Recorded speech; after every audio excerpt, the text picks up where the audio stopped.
Greetings, I'm Dike Rostant. Thank you for tuning in. All too often now, we are having many conversations on gender-based violence, violence against women and girls, and we are looking for answers, ways to mitigate.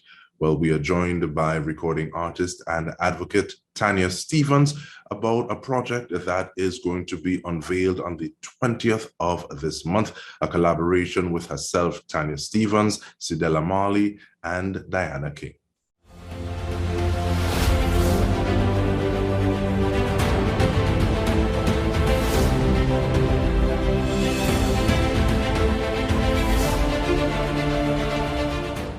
And so welcome, Tanya. How are you doing? Thank you so much for making the time. Oh, it's my pleasure. And I'm doing okay. Just have some soup by the side of the road. Hey, play with you. And I actually want to say thank you on another level because, right now there are a lot of people who say they're giving flowers. And you've also said, don't slide into your DM to message you with your chest, don't put your mouth on ground. So there's a conversation that you would have had a little while ago when I was a student in Jamaica. And this conversation was with you. And that actually impacted a lot of these things that I do now, because I was trying to get you to speak at a conversation, it was an event at Irving Hall, and I wanted practitioners to be speaking. And you were saying, well, tell me what it is you want to do, and then I will let you know if I'm able to, as opposed to trying to depreciate the thing.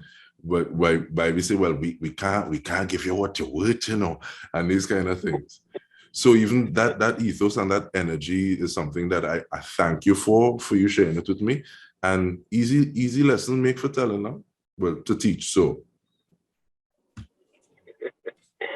I think I can kind of remember the conversation, but I appreciate you too, because you were very understanding and it was really easy to discuss, and you didn't take anything personally when I didn't automatically answer in one direction or the next, but instead had a conversation, and you were very able.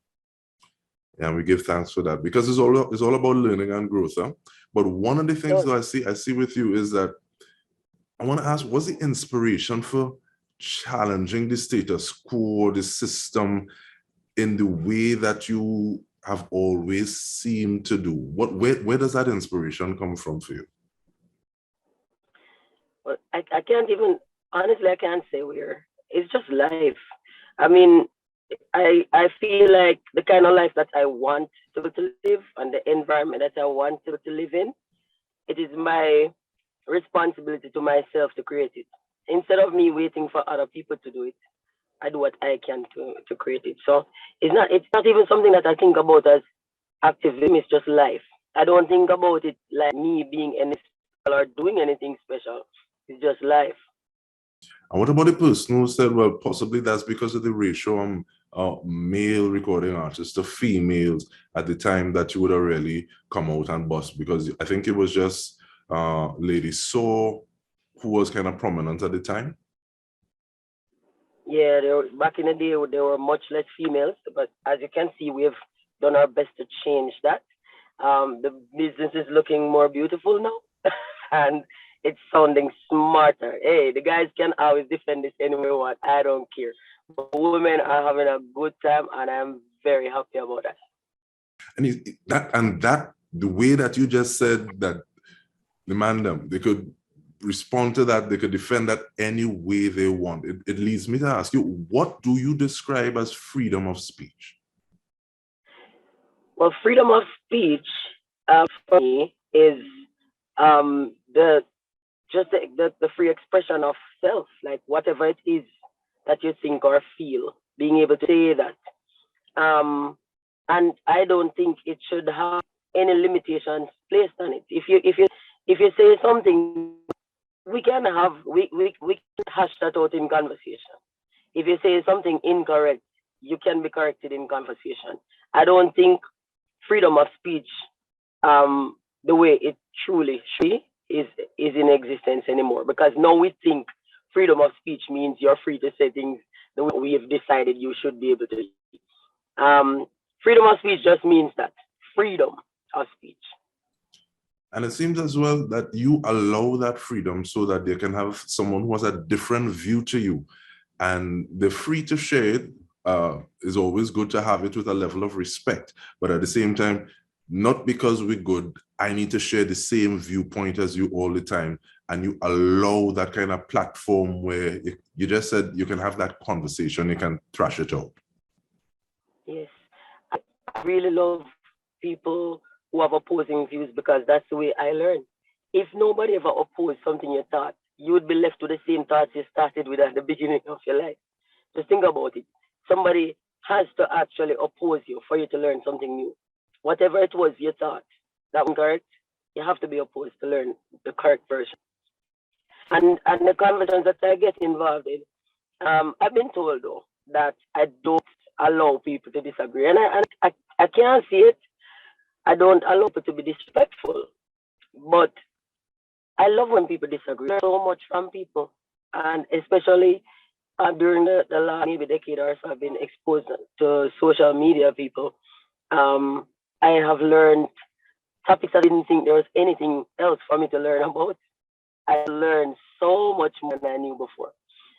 So yes, I open to conversation. I want to know more. I don't want to be labeled correct.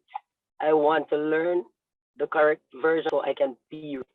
I don't want to be And in terms of those conversations, I want the conversation to switch a little more now to your first major release since 2006.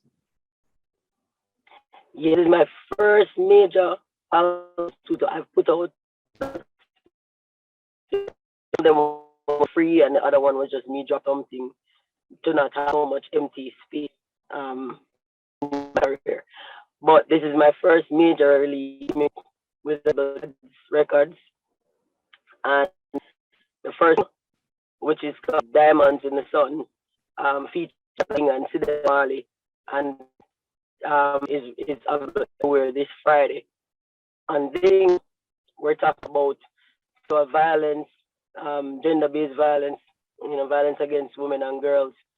And by the way, I have to give a disclaimer that we're not saying violence only happens to women, and we're not saying it's only done by men.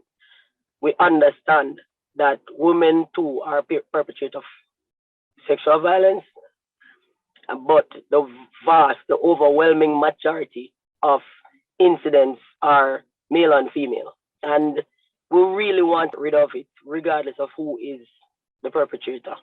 And this is what we're trying to bring awareness to with this song, Diamonds in the Sun, the first release from this new album. And in terms of sparking that conversation and bringing awareness to it, and I really take the point that yes, one song can't be all encompassing to everything and treat with everybody. But why is it that these two individuals are the ones who are helping you to share this message? What led to that? What was the process of that? Well, these are women who already did this kind of work. Cedella Marley, through all her activism and her foundations and the work that she's been doing with, especially the female footballers, she was one who took up the reggae girls and started with them to the point they are now. And she's been doing a lot of work to create environment for girls. Diana King also has done a lot of activism. She's brought a lot of awareness to different I don't know how to describe this, different living females, and especially when it comes to people of different sexual orientation. She's been doing a lot of work. She's almost a pioneer because the first Jamaican public figure who came out and I am gay, and she braved Jamaican disapproval, and she's been creating space for LGBTQ Jamaicans just by changing the in the extremely forward way that she had. I'm not as forward because what is thing and so it's very comfortable and natural for me to be doing this kind of work with students, and I think Diana changed the conversation because just the other day she announced that she's going to have top surgery. I don't know if you guys know what that is. She a female presenting me. So she feels like one, and she's going to continue the rest of her life as a, and this is something that which Jamaican would ever dare or dream of things like this out in public. And she does. She does. She just speaks whatever is true for her. She's never lied. She just come out and she just be like, people, my tribe, my people, my fellow countrymen, this is what's going on with me. So it's really comfortable and I'm confident to work with two really, really great humans, because I know that we have the same intention. We have the same that we want to challenge, especially being a survivor of sexual violence myself, and Diana knows this well, even better than I do. We're both survivors. And so this issue is very near and dear to us. And Cedella has also expressed from different angles, people around her and the work that she's doing. So this and dear and easy for our work together. Very, very easy. Now, it's one thing to say, okay, well, you're putting together this project and you're releasing the song, but at the same time, that's not just all that you're doing, because apparently there is an email that people can send messages to. So it's more than just this song. Take us through that a little bit, please. endthetrauma@gmail.com. What are some of the other things that are accompanying the work that you're doing there? So I'm so happy that you're already familiar with this. It makes me feel good because that means we're there. So there's a group of therapists who responded to pretty much an SOS that I sent out last year. It was just a help. It was like, there's so much going on with us females. We really, what we need is really only a conversation. We need help. There are too many women who are living with the experiences of trauma for decades and have nobody to speak to, and we need help. And a bunch of therapists came. I was so overwhelmed. For days I was just crying because psychotherapists, counselors, life coaches, yoga instructors, just people, wellness coaches just came forward and said, hey, you don't have to do this alone. You guys don't have to do this. And they're volunteering their time. So endtrauma@gmail.com is the email, which is manned by Dr. Patrice Charles, who really spearheaded getting this group of mental health practitioners together. And they've been taking people like myself into groups online and counseling us. I'm a member of this group. And we invite more mental health practitioners to come in, because it takes a whole, these are people thriving practices, but they take time out, and this is volunteer. There's no cost attached at all. And with regard to, with regard to the fact that these are people with thriving practices, taking time out of their busy schedules, how important is it to you that you have professionals who are willing to do this? Because I can see an individual, the potential of an individual saying, okay, well, Tanya says she's going through this as well, so let me reach out to her so she will show me the way that I'm supposed to go. And what's the difference between that versus a professional saying, okay, well, this is something that I've gone to school for, I've studied for, I know how to distance myself, I know how to have this space for you while keeping almost like a protective space around myself? What is that? What's your perspective on that? People would reach out to me. Women would reach out to me and say, so I'm through this thing and I need somebody to talk to. And they talk to me and I tell them, I would say it's not completely safe to have this discussion with, because I'm not sure for that. So I could actually be doing more damage. I could exacerbating whatever is going on with me psychologically. So I refer people to professionals.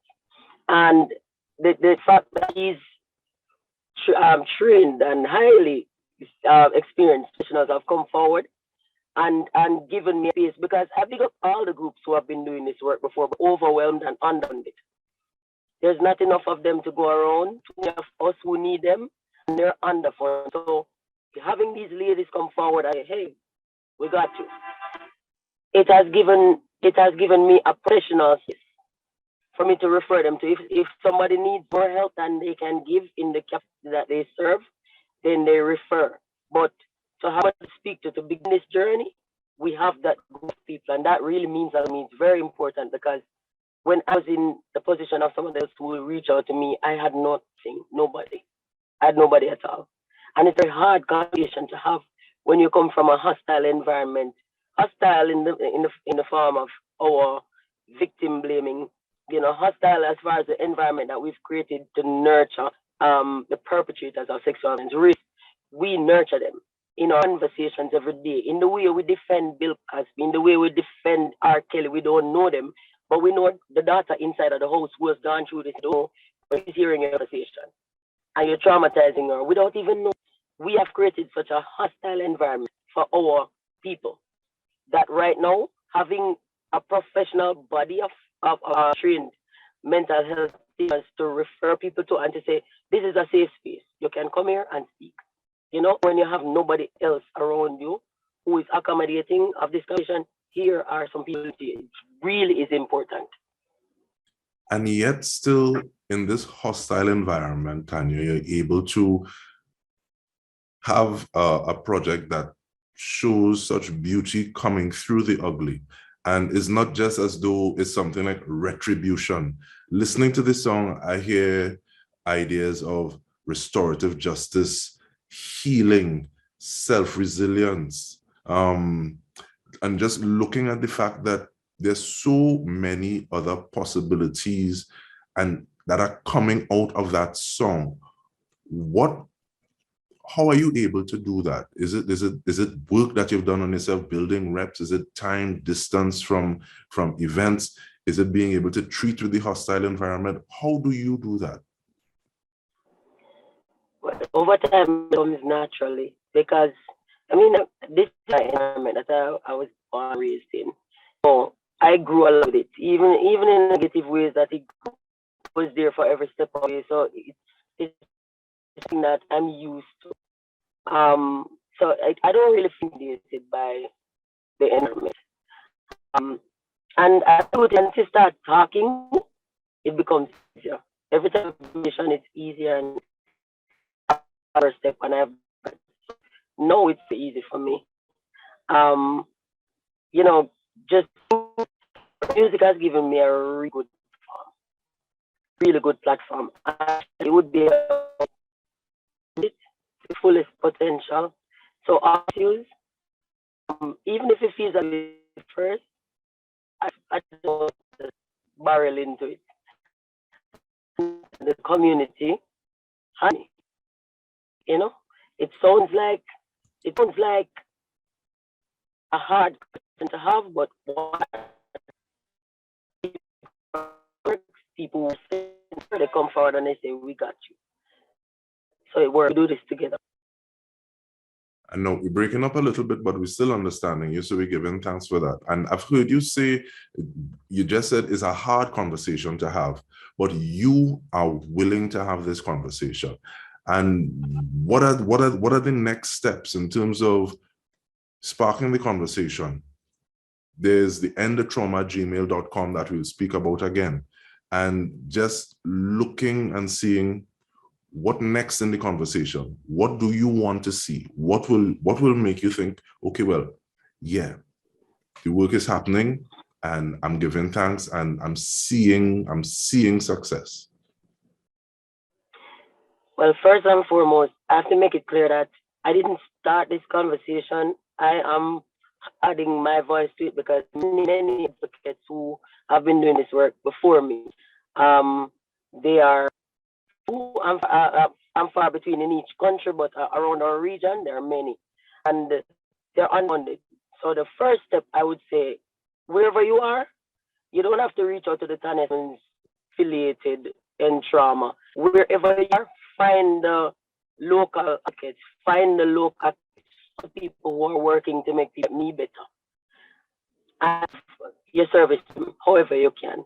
Whatever they need, try to supply a part of it. But they need funding or they physical assistance, like if they need your help to come in for counseling, for mentoring, big sister, big brother, come in. We can't do the alone, need help. So this would be the first thing I'd want to see, more community involvement. And then after that, I really would change the conversation. Generally speak, we need to stop being so accommodating of the accused rape. You know, don't just run out and I think there's always something else going on underneath.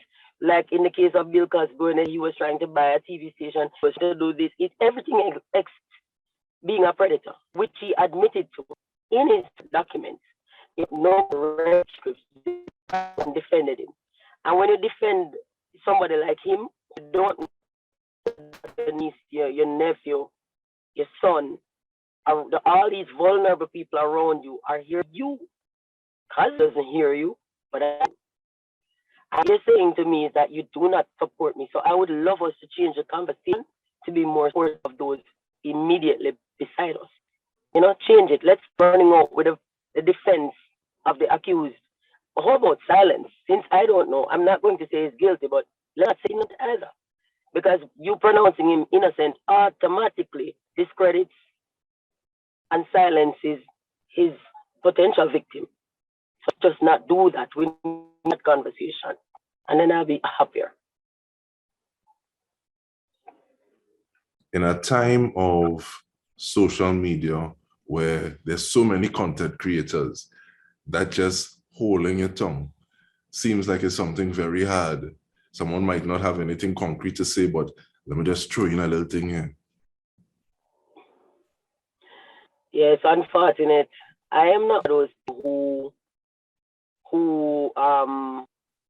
don't cry or chastise social media, because from the negative things that exist on it, a whole lot more positive things exist on it too. And the conversations we're having are facilitated by the same mechanism. I'm not going to start social media. And I know that it's hard people not to get involved. They say, what is called fear of missing out? Everybody wants to be in on the conversation, every conversation. But it's up to those of us who know better to counter that. You know, I don't want to silence anybody. I really would want to silence anybody. What says, let's have the conversation with them and bring them in knowledge. Explain, because I've had discussion a million times. Man, my friends, I've explained them what happens when they say, oh, but if she really was attacked, why did she go to that space again? And I've explained from my own perspective and my own experiences how that is possible. And I can't even understand why I would do some of the things I did. But that's the mess that comes with this crime. And the biggest need is for us to be more accommodating and more understanding of the survivors, of the victims, you know? So let us have the conversation. If somebody is able to run up and say something stupid, allow them to leave and then counter it with knowledge, counter it with fact, counter it with better reasoning. Instead of just dismissing them because they has been ostracized, go in the car, create a bigger crowd around themselves with any light being shed on that conversation and correct them one by one. All right, so we want to thank you so much for you spending the time with us, Tanya Stephens. We're looking forward, Diamonds in the Sun, a project with you, Tanya Stephens, Cedella, Marley, and Diana King, and big things from this, and just sharing so much more than just, okay, well, this is the song, I wrote it, and this is what's happening. So thank you for that. And on behalf of everybody on the TTT News team, this has been In Depth with me, Dike Rostant. Thank you so much for joining us.